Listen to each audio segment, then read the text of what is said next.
कौन थी वो? मैं 8 महीने की प्रेग्नेंट थी और अपनी डिलीवरी के लिए अपने मायके गई थी। माँ ने मुझे फोन पर बताया, घर के पीछे की तरफ जो खाली जमीन थी ना, वहाँ पर एक नया कमरा बनवा लिया है। इतने सालों के बाद जैसे ही अपने घर में कदम रखा, कुछ अलग सा लगा। माँ, ये घर के पीछे की तरफ नया कमरा बनवाने की क्या जरूरत थी? अरे बेटा, घर के पीछे तक खाली जमीन है। तेरे पापा को कई दिनों से लग रहा था कि यहाँ पर एक कमरा बनवा लेंगे तो ताजा हवा मिल जाया करेगी। अब तो ये सब छोड़ और चल जल्दी से दूध पी ले। माँ, मैं थोड़ी देर में पी लूंगी, आप सो जाओ। मैंने दूध का गिलास उठाकर उस खिड़की में रख दिया।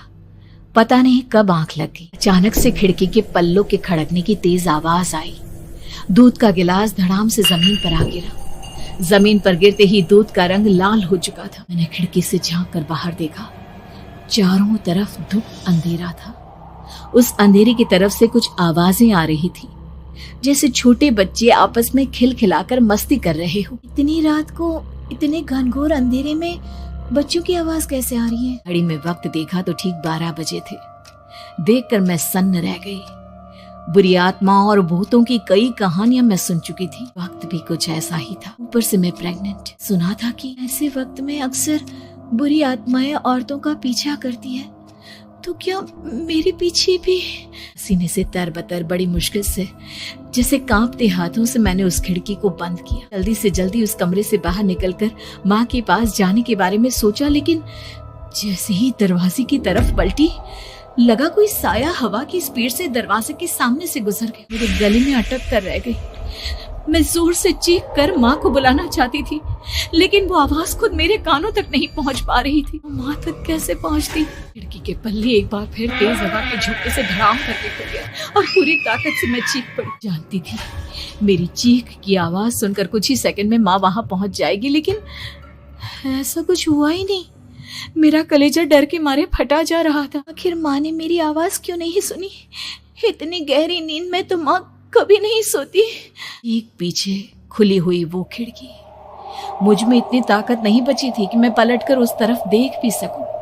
हवा का एक सनसनाता हुआ झोंका उसी वक्त मेरे कानों से आकर टकराया। लगा जैसे किसी ने दबी हुई आवाज में धीरे से मुझसे कहा, चली जाओ यहाँ से। मैंने दोनों हाथ अपने कानों पर रख लिए और एक बार फिर ताकत लगाकर जोर से चीखने की कोशिश की।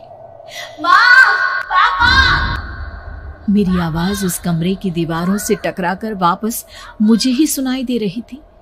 जितनी ताकत के साथ मैंने चीखने की कोशिश की थी, कुछ ही देर बाद उससे कहीं ज्यादा तेज और दर्दनाक चीख मुझे सुनाई देने लगी। ये आवाज ठीक मेरे पीछे खिड़की से आ रही थी। वो आवाज मेरे कानों में पिघलते हुए लोहे की तरह गिर रही थी। उन आवाजों में हैवानियत थी। आवाजें किसी इंसान की नहीं है, इतना मैं समझ चुकी थी। कांप रहे हाथों से मैंने अंधेरे में कुछ ढूंढने की कोशिश की। तभी अचानक मेरा हाथ बेड पर रखी टॉर्च पर पड़ा। किसी तरह ताकत लगाकर टॉर्च का बटन ऑन किया, लेकिन ये क्या? सामने दरवाजे पर 3 छोटी लड़कियां खड़ी हुई थी। उनके हाथ में स्टील के चमचमाते हुए चाकू थे। मैं घबराकर लड़खड़ाई और पीछे की तरफ हटी, लेकिन तब तक वो मेरे पास आ चुकी थी। उनकी गर्दन टेढ़ी थी और उनके हाथों के वो चाकू मेरे पेट को निशाना बनाने को तैयार। जोर से चीखी, नहीं, छोड़ दो मेरे बच्चे को, मत मारो, मत मारो, छोड़ दो मेरे बच्चे को। सोनाली, क्या हुआ बेटा? तू इतनी डरी हुई क्यों है?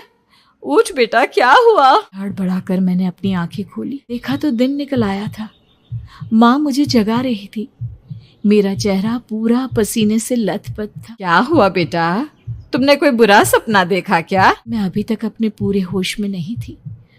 वो मेरे बच्चे को मार देगी माँ, वो लड़की मेरे बच्चे को। मैंने घबराकर अपने पेट को छुआ। सब कुछ ठीक था। और वो दूध जो रात को यहाँ पर गिर गया था, उसका रंग लाल हो गया था। माँ ने हंसते हुए दूध का गिलास मुझे दिखाया। तुमने दूध पिया ही नहीं, पूरा का पूरा ऐसे ही रखा हुआ है।